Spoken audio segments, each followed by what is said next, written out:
What's up, everyone? Welcome back to another episode where we are racing in Imola,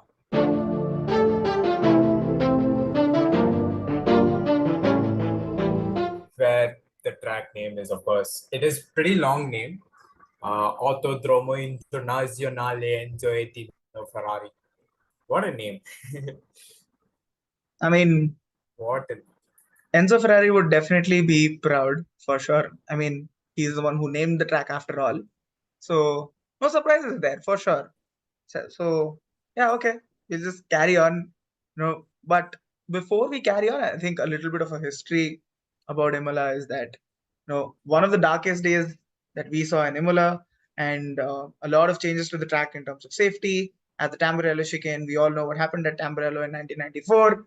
We lost two people there, which we'll probably get into at a later point of time. Or maybe if you want a separate video on that, let us know. We'll probably cover that in a separate reel or maybe a longer video. However we want to do it, we'll do it for you guys. But talking about the race definitely. weekend, what a weekend for sure. I think this was a little bit of a pretext into what we're going to see next week at Monaco for sure. The quali was a lot more exciting when compared to what we saw in the race, and I lost it when I watched quali, and I'm like, dude, where are all these wildcard entries coming from? On one side, Hülkenberg is on top. He makes it to Q3. V car goes into Q2. Then both the cars make it to Q3. I'm like, dude, what should I be excited about? Is it the race or is it the quali? It was absolutely nuts. Hmm. To be honest, there was lots of ups and downs throughout the weekend itself. You know, in practice we see something else, then in quali also we see something else which is completely different from the entire season itself. You see, anyway, it's the usual suspects on top. It's Max Verstappen winning the races after all. But what surprises me is the Max Verstappen's teammate. What is happening with that man? I What mean, are his futures in Red Bull? That people is like most of the people are wondering right now. Like, what are his future? What is his future in Red Bull, or maybe in Formula One career as such? true. I mean, on one side, I mean, after the race, he came back and said, this is just a one off. And, he had a lot of issues with the car, the setup, and multiple other things that compounded into, having a bad weekend for himself. But overall, I think he's just not been up there, right? Because I genuinely can't remember when was the last time he was on the podium. What, 3, 4 races ago? Yeah, that must be it. I don't even remember the last time he was on the podium. All I can remember is Lando has been on the podium. Uh, Carlos and Charles have been on the podium. I don't remember Perez being on the podium the last time. It's absolutely bonkers to think about it because he comes in to replace Alex Albon, gives a stormer of a season, hands the championship to Max, and to see this kind of a drop off is just absolutely insane. I'm like, there's no way he can keep that seat next year. But there's also this conundrum of, who will come and live up to that expectation? So they're back to that kind of a situation, where Daniel Ricciardo left Red Bull, and now you don't know who's going to live up to that kind of hype and keep up to Max. Perez played the perfect second driver role there, but can anybody who replaces Perez, can they really keep up is going to be a huge question. To be honest, there isn't much, what do you say, any talents as such left in Red Bull Academy as of now. Like, for example, in Mercedes Academy, there is a potential driver, Kimi Antonelli. Correct. But in Red Bull, you don't have that name as such.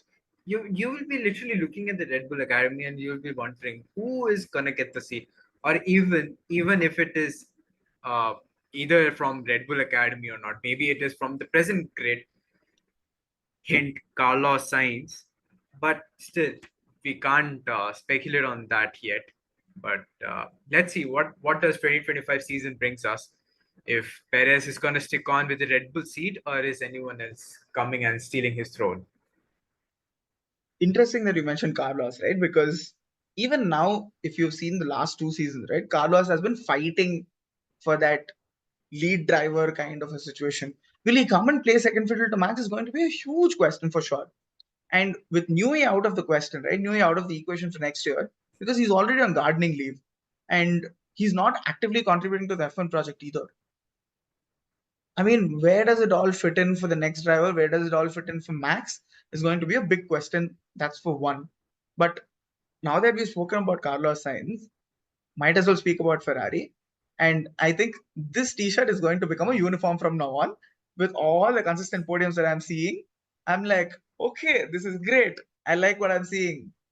Consistently top five finishes of both the cars, by the way. This is what the third or fourth consecutive top five finish for both of them. And either one of the cars has made it to the podium. If you thought Jay Shah wrote the script on race day, it was not him. RCB made it to the playoffs, but it was not Jay Shah. It was Fred Vasseur. Fred Vasseur is cooking. Full cook sir is doing. He is making ugly olio Aglio. with some curry leaves, with some curry leaves on top for that RCB final touch. But anyway, we are syncing cricket and Formula One together.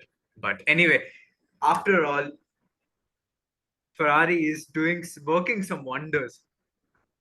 Flashback to 2020, where Ferrari was what? What is happening with Ferrari? Literally, Ferrari is not Ferrari. Ferrari But did not now Ferrari for 3 we are years. not in 2020 anymore. Yeah. Definitely. But we are not in 2020 anymore. We are in 2024. And Ferrari is doing their work. And they got some major upgrades starting from Miami GP. We have already mentioned that in our previous episode, and we already know what happened in that race, so we won't get back into that. But Ferrari, they are working wonders in their cars, and it's already not even the mid-session break. It's not even mid-session break. Seriously, if it is mid-season break, then it would be like bonkers. They'll come back with the highest number of upgrades, getting the Oh, yeah. cars to win races. I think they'll just go into the break with the maximum number of upgrades because Spa is the last race before the break. And most of the teams, you'll see them bringing a lot of upgrades to Spa so that they can go into winter testing according to that, or rather, no, mid-season testing. Now, again, what kind of upgrades they're going to bring is going to be a little bit of a question.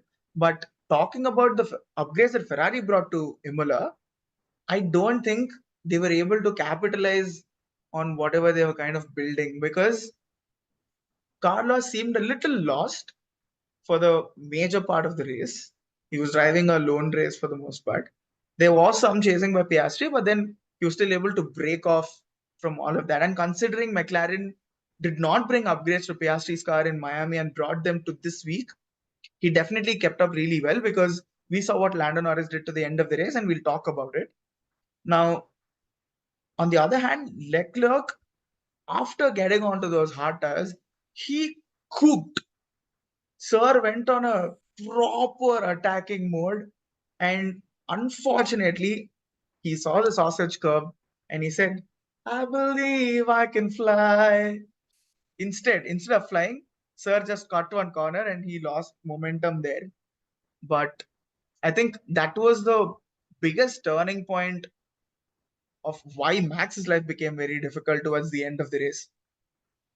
And I don't know, man. I mean, I want you to probably take over and talk about, what happened towards the end there. And probably one thing I want you to also talk about is Red Bull's new floor that they brought and, how, I don't know how it went. Honestly, there was no measure to talk about, what changes they brought and, how it really added to their weekend this week. To be honest, before we talk about the end of the weekend, let's just talk about the what happened in the middle of the weekend. Starting with, of course, McLaren, because we were talking about McLaren. Um, to be honest, Lando Norris is McLaren especially. That car was definitely, it was something, it was on something. It was either big, it was either high, or it was on steroids. Or maybe it was all three of them.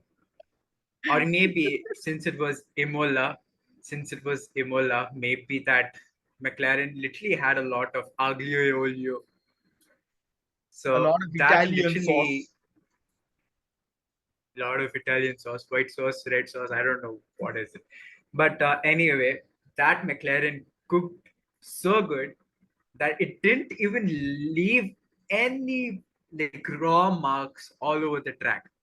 Literally, McLaren was cooking all throughout the weekend, and especially it started from Miami. Again, I'm going back to Miami. But anyway, McLaren is cooking now. McLaren and Ferrari.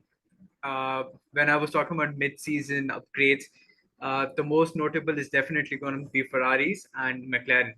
Most notable will be always McLaren because McLaren is going to bring some solid upgrades into the car that will give Red Bull a run for their money, just like how Lando Norris gave Max Verstappen towards the last 15 race, Oof. last 15 lap of the race. It was something. It was a little bit But of a again, recap. For me, it felt like, we traveled back to Monza 2021. Pierre Gasly in the lead of the race, Carlos Sainz chasing him in under a second's time, and it was madness, dude. I think it was the same situation, right? Had had Sainz had two more laps in that race, he would have overtaken Gasly. And even the same with this race, two laps more, I definitely think Norris would have gotten past Max in the next DRS zone because he finished just zero point 0.7 seconds behind Max.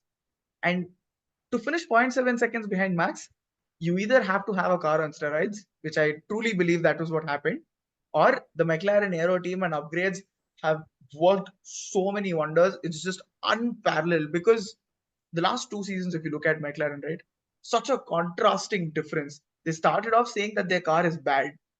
They improved towards the end, came into 2024, came to Miami, gave Lando his first win, and then now they almost clinched the win, and Max just won it by the skin of his teeth. And madness. Honestly, full credit to McLaren for. I think they're on their way to their glory years, dude. That's all I'm gonna say. It's gonna be a fierce battle in the def- next 1 or 2 years, and how are Ferrari and Red Bull gonna keep up is going to be a big question. to be honest, with McLaren bringing upgrades just like how they are bringing right now, and even Ferrari is also trying really hard to keep up with the upgrades along with McLaren.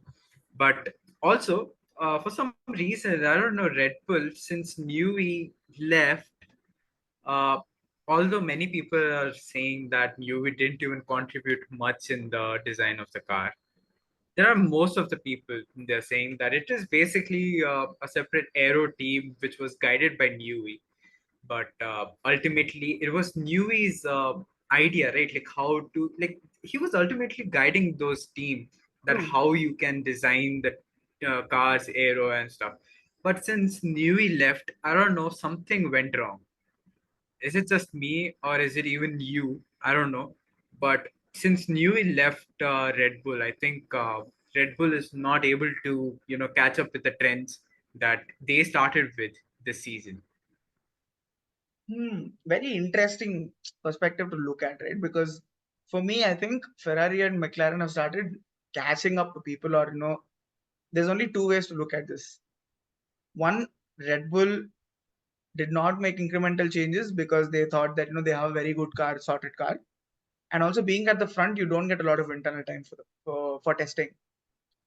Now, being lower on the grid gives you more internal testing time. Either Fred Vasseur, given the kind of signings and the kind of team he's building, he's signed amazing people and a great team on the aero side of things. And a similar case could be with McLaren as well.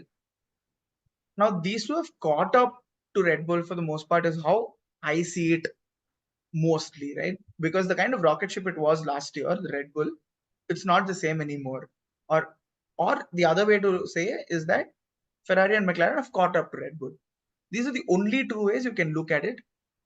And I think there's no I wouldn't say there's a conspiracy theory or a lack of development, for a lack of a better word. Now, how is this gonna pan out? I think we'll only see. And now that you interestingly mentioned Newey, right?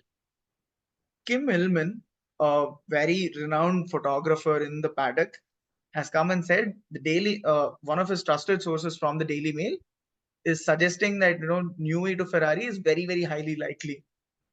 If that happens, Fred Vasseur has written the biggest Italian script that is ever possible, biggest European script that is ever possible. It's just insane, dude. Fred Vasseur keeps writing scripts. That's all I can say. He is he's basically a French man, literally dipping his croissant in hot chocolate, and he's just enjoying that hot chocolate, and he's And do just you enjoying that. kind of also feel like Fred Vasseur is the next Jean Todt? Jean Todt took Ferrari to what, 6 consecutive titles. I don't remember how many, but Jean Todt was the architect behind Michael Schumacher's glory. Do you think Fred Vasseur will be able to replicate that kind of a era for Ferrari over the coming few years and with the new regulations coming in? To be honest, he has that material as John Todd, but to be honest, if he needs to create a glory, just like how John Todd did with Michael Schumacher, he needs to find his own Michael Schumacher. And to be honest, do we have a Michael Schumacher? Are we looking for Michael Schumacher and Lewis Hamilton's from 2025 onwards? That is a huge question on that I think because it's, you can't create a glory. Yeah. I mean, what you're saying kind of does make sense. Had Hamilton come to Ferrari maybe like 5 years ago, and if Fred Vasseur was also there, it would have been a different story altogether. But I think Hamilton does not have that kind of longevity anymore. And I think his purpose of staying in the sport might also diminish over the next what, I'm probably calling 2 to 3 years. Controversial, but you never know. Alonso is still a rookie. There's still a 42-year-old rookie, by the way. So there's all kinds of ifs and buts that will happen, but you never know. It's almost like Lewis Hamilton is the Thala of F1. Can't help. And I just wanted to add another point you said about longevity about Lewis Hamilton in the sport. I think, of course, that everyone knows that Lewis Hamilton hit his peak era in 2020 season.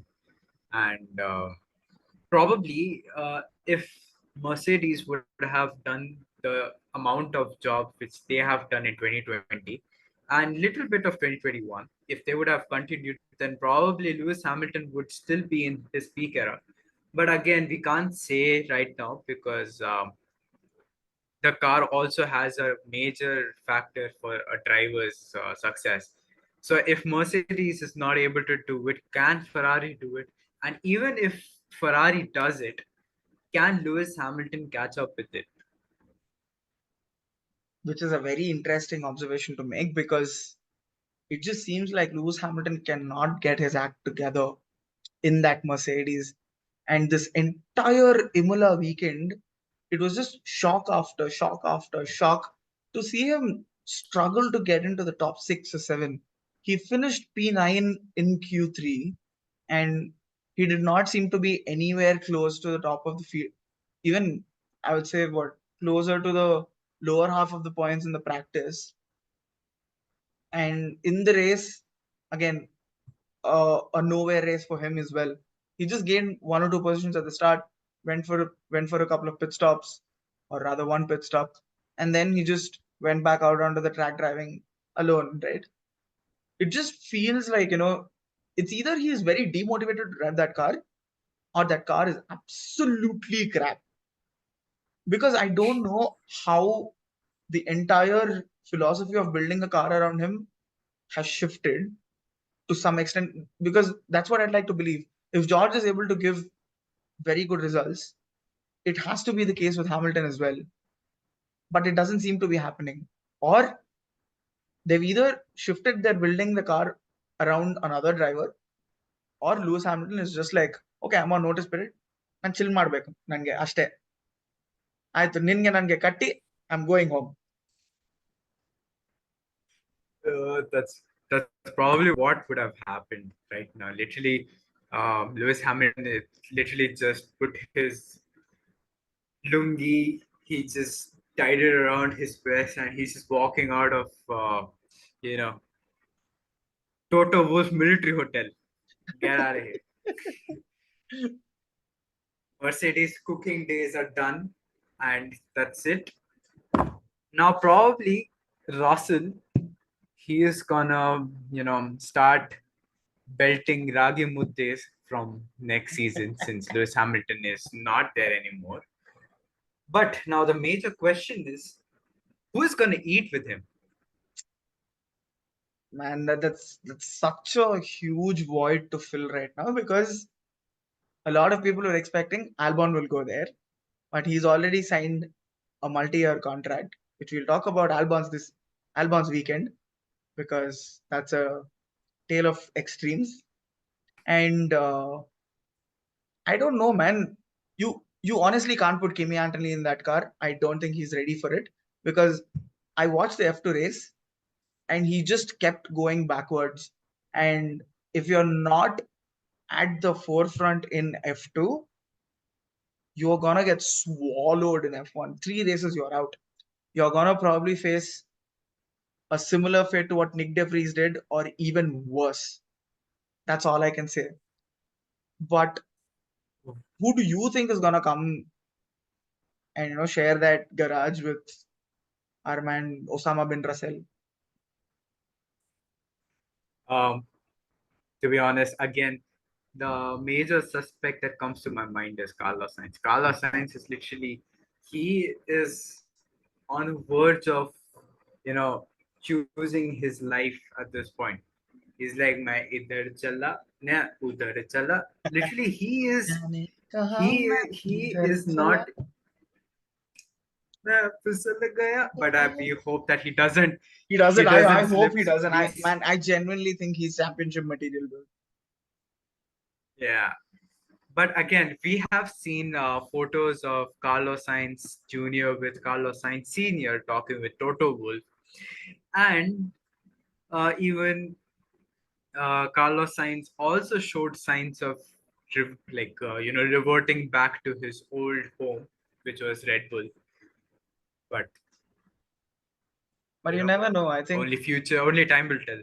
and even in press conferences, when asked about if he's looking for a car aggressively, he also responded saying, I'm just taking my time, biding my time, and evaluating different options out there, and I don't want to rush into it, is what he's saying, which puts a little bit of I would say, it puts a seed for it's just food for thought, right?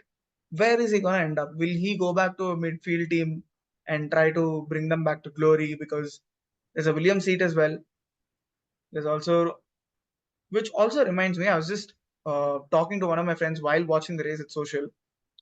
He was like, Williams have taken away a lot of Red Bull engineers to work on the Williams car, which is predominantly why they've been very good towards the later half of last season. Now, that puts a little bit of a question in my mind as to why Albon committed to it. Can potentially Carlos Sainz, or can Vowles woo Carlos Sainz into, believing in that Williams project, which is going to be a Herculean task, given that they're in a very extremely difficult position as of this season.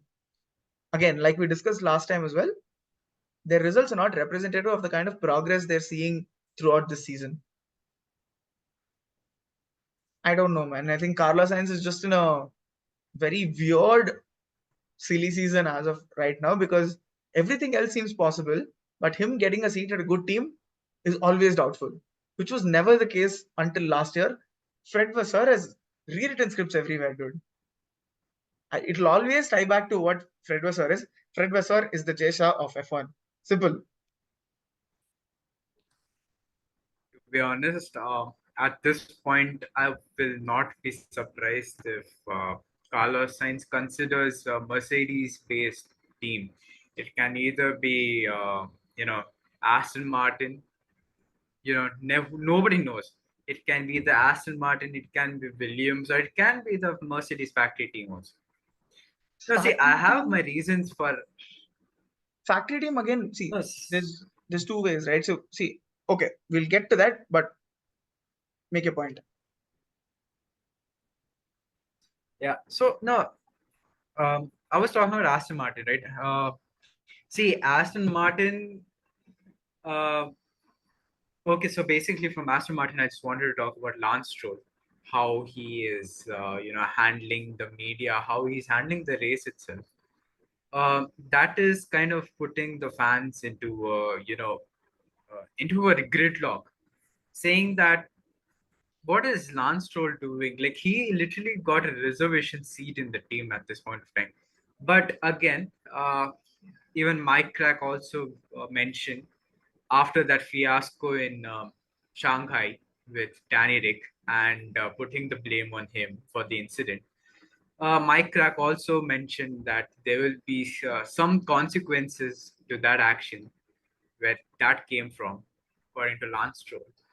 But so yeah, that basically is my point, saying that if something happens to Lance Stroll that we can't predict as of now, but if something does happen, will Carlos Sainz will be there for joining his fellow Spaniard I before think, he finally retires? see, it's a very, very big if that we're counting here, right?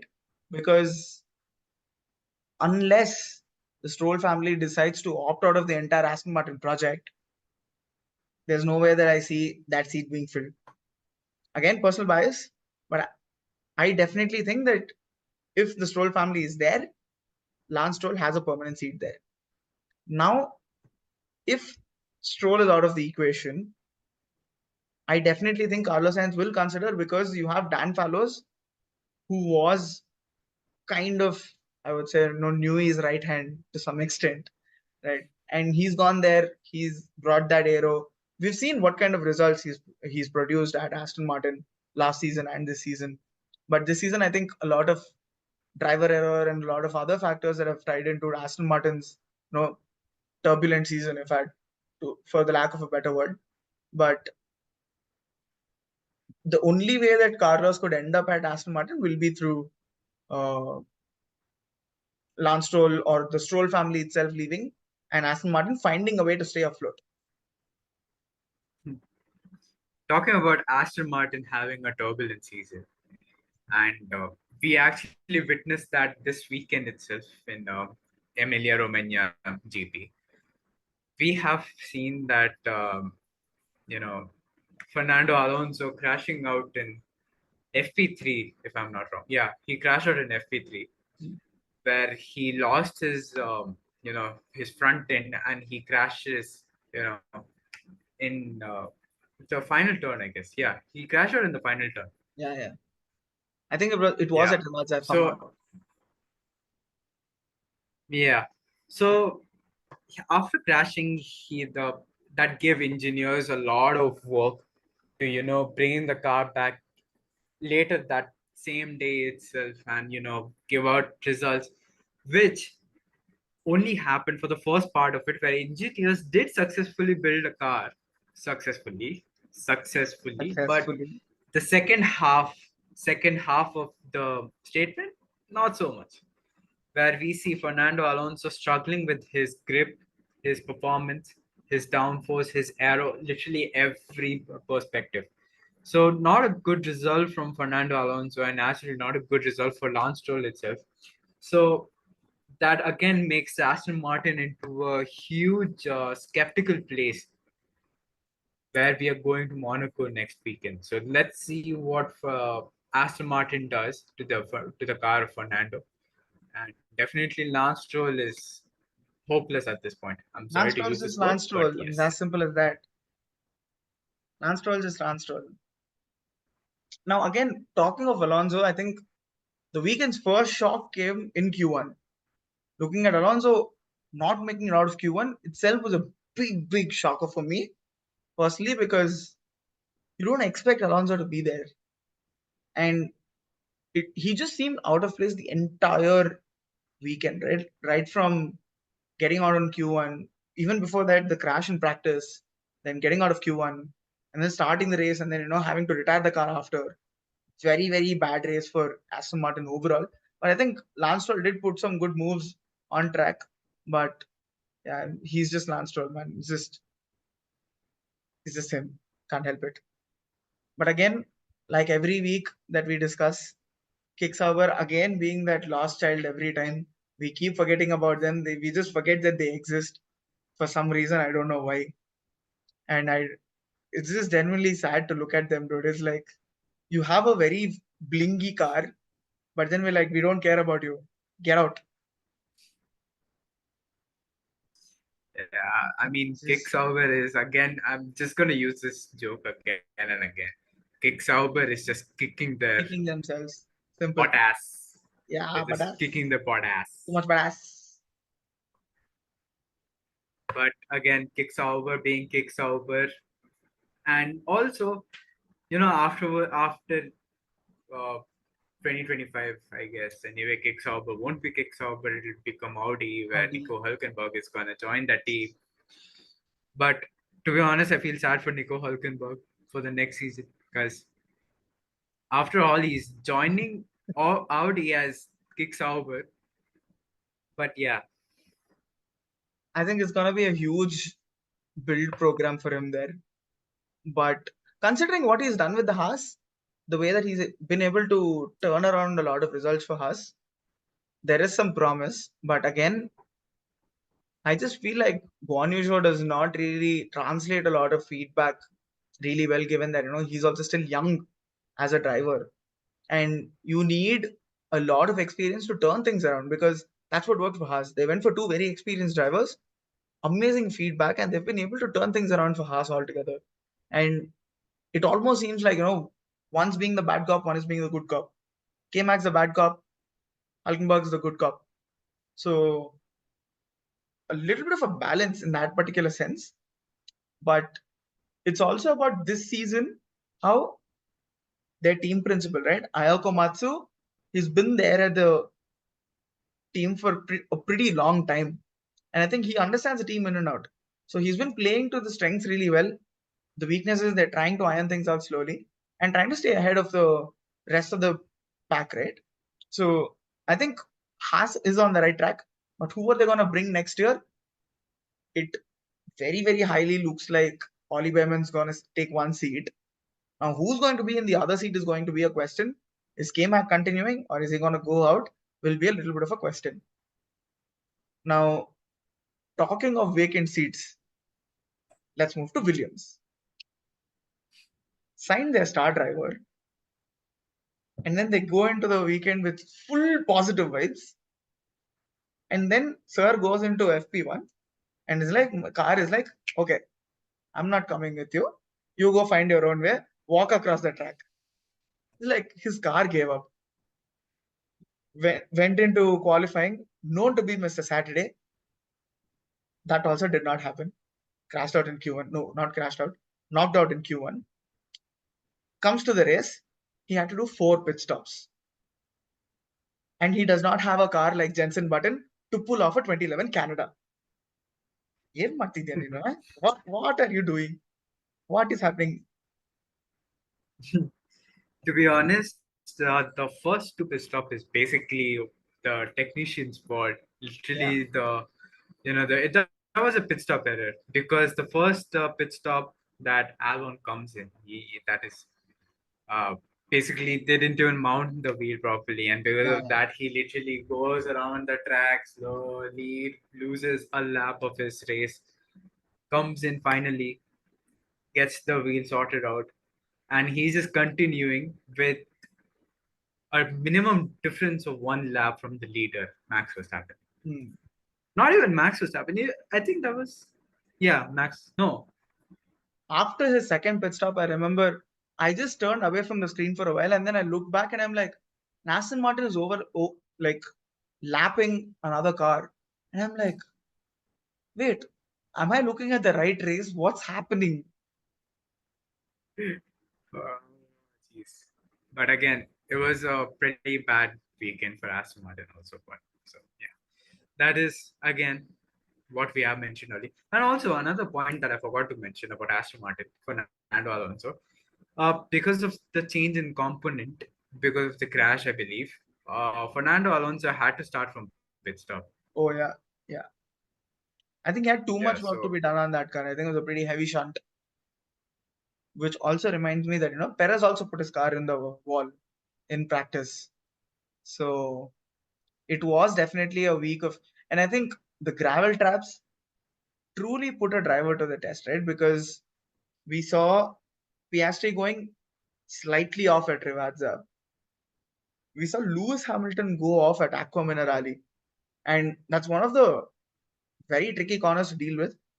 Sir just went off track and lawn mode for like 100 meters and then came out on the track. It was just, but I just think more tracks should have gravel traps. It's just so much better. City tracks, you have walls, you put it in the wall, you're screwed. Done. Finished. Now, other dedicated tracks, please, please, please put gravel traps so that this track limits nonsense does not exist. That's all I'm asking for. but to be honest, the crashes in Jivatsa, that was mainly driven by the wind direction. There was a strong wind direction on the drive. I think it was a So that, strong tailwind, if I'm not wrong. yeah, it was a It was a tailwind. trade. It Yeah, it was a was a tailwind. tailwind. It was a strong tailwind that resulted in a lot of driver errors. We've seen a lot of drivers almost crashing out in, FP, like in practice sessions and in quali as well. And no, most notable was, of course, Fernando Alonso. That cost his entire weekend after all. But again, what is done is done. Now let's talk about the main race, shall we? What happened throughout the race? Mm. Literally, 75% of the race was sleep. Like it was basically an intermission.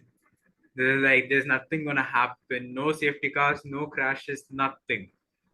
It was just normal drivers just driving around circuit, nothing happening.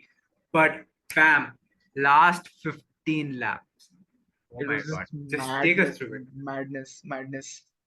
But yeah, Norris missed out on a whisker, but Max definitely won by the skin of his teeth, like I said earlier. And yeah, that is pretty much the entire weekend summed up altogether. And I think we had a little bit of a trailer into Monaco, which is the coming weekend, this coming Sunday. And we'll see you at Monaco and follow us for more. See Like, you. share, subscribe. Oh my god, Ah, this lovely, lovely. I it's love.